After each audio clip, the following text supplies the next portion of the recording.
Yeah, hey, yo, yo, yo, it's Ugly Truck Driver. How the flock are you? Hmm, good cheap beer. Well, my head is kind of exploding about now.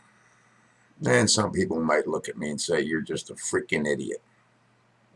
And we catch on the news there, Obama's overseas working out in the gym with a couple of 2-pound weights, doing step ups and step downs and all that good stuff.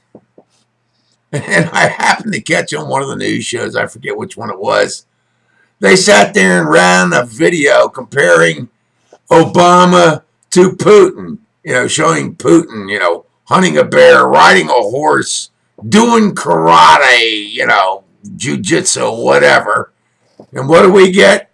Obama on a golf course, Obama on a bicycle, Obama is sitting there with 2-pound weights doing step ups and step downs.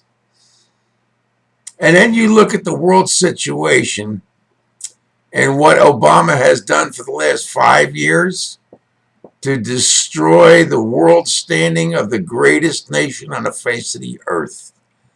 The apologist apologizing to Muslims, to the terrorists, to every country you can think of, for America being great, being number one, even if the fact that our corporations, our banking industry, and everything else is sending jobs overseas, is destroying the economy. I don't know. I keep asking myself, who was it that took this community organizer in Chicago back in 2007 or so and made him president?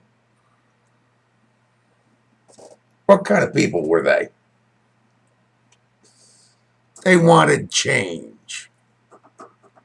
They didn't like Bush Sr. I'm thinking even Clinton in a way or two.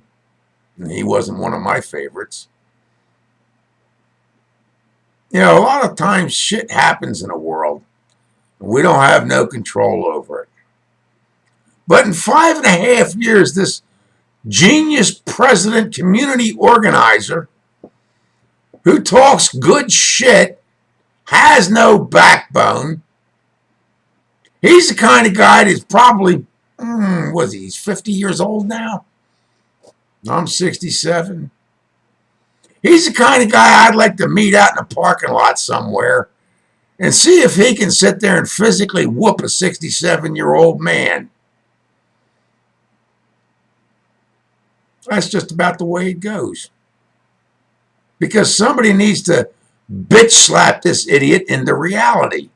Get him out of his communist, socialist, Marxist, Leninist ways that he was raised with. It's been documented. It's all over the internet.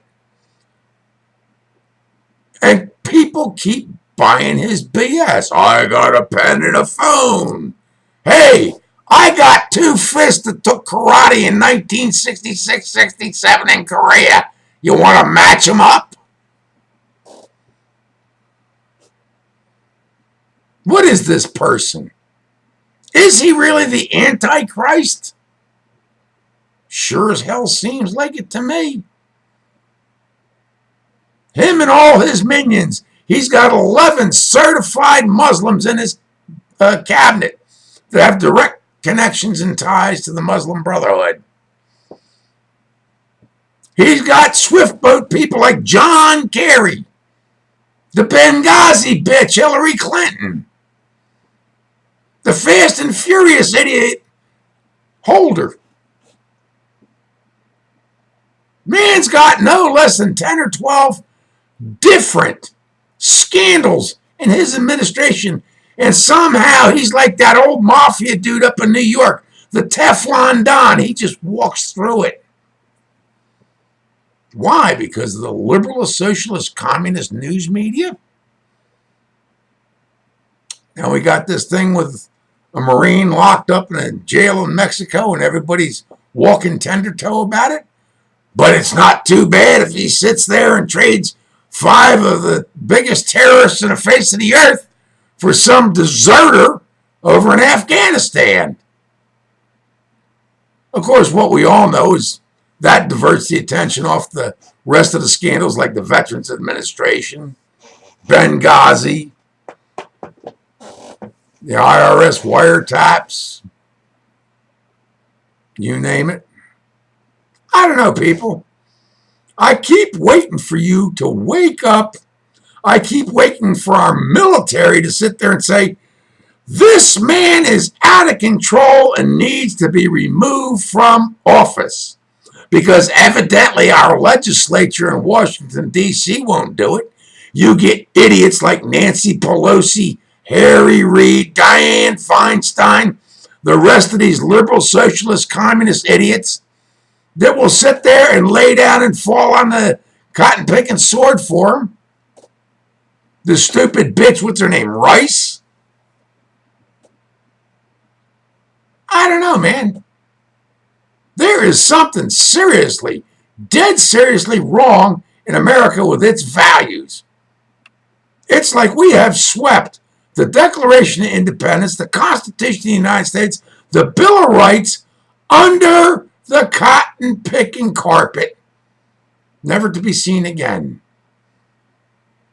And I will truly admit, after 9/11/2001, George Bush wasn't much help with the Patriot Act and DHS and all that. But then we got into the NDAA and it was renewed. And all the rest of that posse comitatus is done. According to a couple of presidential edicts signed by Obama. In the case of martial law, you got no civil rights. The troops can walk in your house, take your food, take your water, take your guns, and you have no civil rights.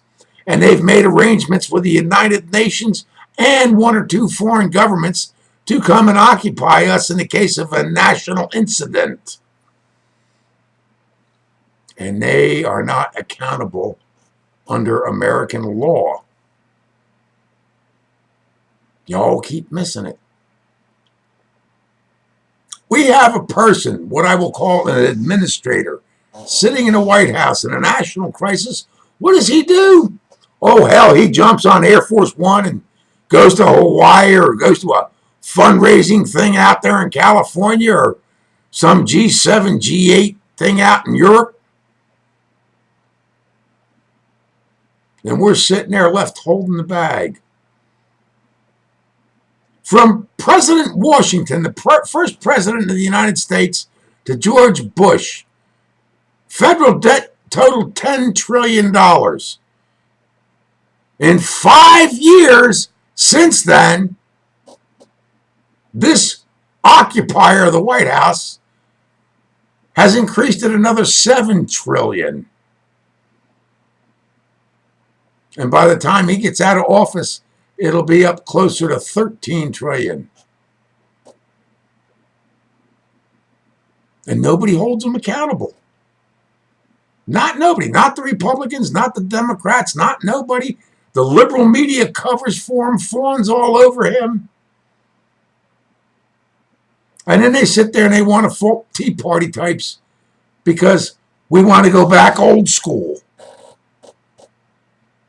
You know, back when there was black and there was white and very little gray in between. How this man gets away with this, it befuddles my mind. How dumb, deaf, stupid are the American populace today? Have they been truly that dumbed down to the point that they are Robbie robots? Whatever the government says, I will do. This is George Orwell, 1984, and he wrote that book in the late 40s. It was made into a movie in the 50s. Everybody's an automaton. You will bend to the government or you will be in trouble. Have we truly gotten there? I mean, I watch people like Glenn Beck, Michael Savage, Rush Limbaugh, Alex Jones. And like I've said before, 10, 15 years ago, I'd have looked at them and said, they're crazier than batshit. But it's here, folks. Every day it's slapping you in the face. Bait and switch. One crisis to another. One scandal to another. We've got these idiots in Washington, D.C., these congressional morons. What do they want to do? Oh, well, let's have a hearing on it. Let's have a congressional investigation. They will do that to ad nauseum. Why? To save their funky jobs. Because while they bitch and moan at each other in public, and they already know the answers to the questions before they ask it, after everybody walks out of the building, they go golfing together, they go to dinner together. It's like two sides of the same coin. They don't give a damn about you and me. All they give a damn about is their own job, keeping their job, paying off their lobbyists, their PAC groups, or whatever else with legislation. God forbid they sat there, drew a line in the sand, and sat there and said, from here I don't back up. We don't have politicians, or a better word that I would use, going back to the 1700s, statesmen that will sit there and say, yes, this is right and this is wrong, and we shall not deviate from such things. And like I say, I am not the brightest bulb in the package. I am not the sharpest knife in the drawer, but I get mighty goddamn tired when I watch TV, whether it's the liberal news, the conservative news, or anything else, and see the garbage going on today. You know, I sat there and I almost had a hissy fit when the Egyptians elected Morsi in Egypt, and he's from the Muslim Brotherhood, and wanted to make Egypt a totally conservative, Stone Age Islamic country. And the people rose up and rioted, and finally the military came in and took that son of a bitch out of office and put him in jail. Why hasn't this happened in America? Has our Pentagon, has our military had their testicles removed? You've heard me before. By the time most generals get into the Pentagon, they're no longer military, they're politicians with monkey suits on. Witness Sensheki in the VA, a war hero, wounded in combat and all that, ran the VA, had no clue what was going on in his administration, in his bureaucracy. Another one, Hagel, former senator, Vietnam vet, now running the Defense Department, could not find his own butt with both hands in his back pocket. These are the people that this current occupier of the White House is assigning to do jobs. There are times I think kids in high school with a half a modicum of common sense could run this country better than these idiots we've put down in Washington, D.C., or in our state capitals, our county seats, our borough halls, for that matter. Call me crazy. Call me stupid. Call me dumber than a box of rocks. And I see this crap every day, and I keep asking myself, what the hell is happening to America? Where did the America I grew up in get to? We got this thing with, what's his name, Bo Bergdahl, or whatever the hell he is, an Afghanistani vet, went AWOL. A bunch of the guys that were assigned with him, lived with him, worked with him, went on assignments with him in Afghanistan, have come out and said, yes, he's a goddamn deserter. And the administration comes out and tries and says, these guys are liars. They're wackier than dog poop. Why? Because Obama went out with Bergdahl's mom and dad, made a big speech. Susan Rice said he's a hero. Now, I don't know for a fact whether this guy's a deserter or not, But when you hear people that live with him and work with him sit there and tell their history and their stories about it, what was it Ann Coulter said a few years back about terrorists who blew up the Achille Lauro, the Cole, the barracks in Beirut and all that? Muslims. It's a description of the perpetrator. The problem with this administration that we currently have is they don't want to name names. They don't want to offend people. They are so politically correct. Their noses are so high up in the air, if it rained, they drowned. This current occupier of the White House is the most non-confrontational SOB I've seen in my life, which is a polite way of saying he's a fucking pussy. If he and Putin got into a boxing ring before the bell went off, the current occupier of the White House would be on his knees begging, "Don't beat me up, don't hurt me." As he rides his bicycle, takes his 2-pound weights and works out. He's a photo opportunist.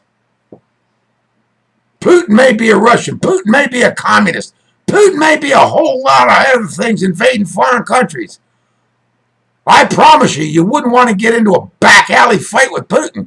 He'll kick your fucking ass.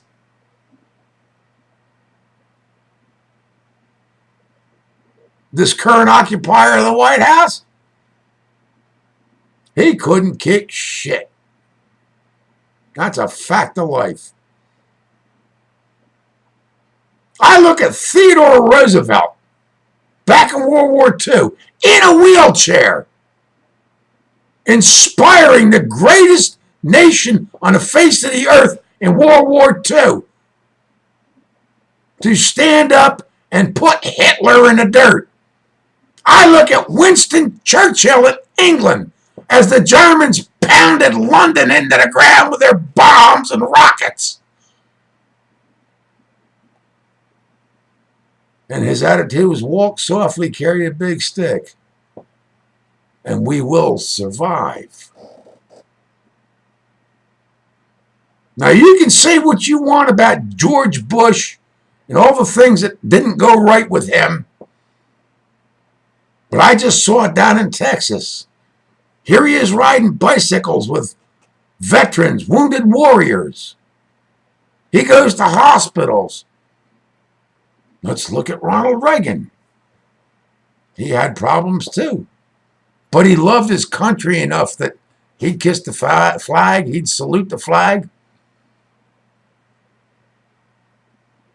The country came first before his own personal needs and wants. Do you see what's gotten lost here somewhere? Somewhere out there, about half the American voting population went and got stupid between the ears and elected a community organizer with no professional job skills, no morals, no fiber, a communist socialist. I mean, look at the people he associated with. His parents were communists. He associated with people like the likes of Bill Ayers, the screaming socialist communist. And how he got into the White House? I mean, if you talk to Mark Dice or a couple of others, it's the Illuminati, it's the Bilderbergs, he was a chosen person. I don't really give a shit what he was. He's as useless as tits on a bull, won't stand up for America, won't stand up for the Declaration of Independence, the Constitution of the United States, or the Bill of Rights. He's got his own agenda. Then the news media just fawns after him and says, "Oh, you're just so great." Chris Matthews. Chris Matthews used to be like a dog humping Obama's leg. I love him, I love him, I love him, I love him. Yeah. You know what, America? We need to get this son of a bitch out of office now. Fuck next year. I don't want to live in a socialist communist society. I didn't go to war and fight in Vietnam to live in a socialist communist organization, state, country, or whatever. It's about time you people drank some coffee, got a wake-up call, and did what's right. And that includes you 535 idiots on Capitol Hill. 2014's coming, 2016's coming. America needs a fucking wake-up call. We need to scare the living, pee-whining dog poop out of all these people inside the Beltway that don't have a clue, don't want a clue, don't need a clue, and the only agenda they got is me, me, me, me, me, me, me, me, me, me, and fuck the rest of the world. Or did you miss this? I don't know. I just asked the questions. People think I'm crazy because I rant a lot. Did I miss anything? If not, I'll come back with another one. But you know what? You can call me a crazy old coot, but you know I'm right. And if you're not scared by now, think of things like the United Nations Agenda 121, depopulation, chemtrails, GMOs. Yeah, don't forget, Obama signed that piece of paper that made Monsanto virtually immune to being sued for killing people with their genetically modified organisms. See, I don't know nothing. Yeah. There are days and there are days, but you know what? Somebody needs to sit up and fucking listen and then, better yet, do something about it. Truck driver's opinion, you understand.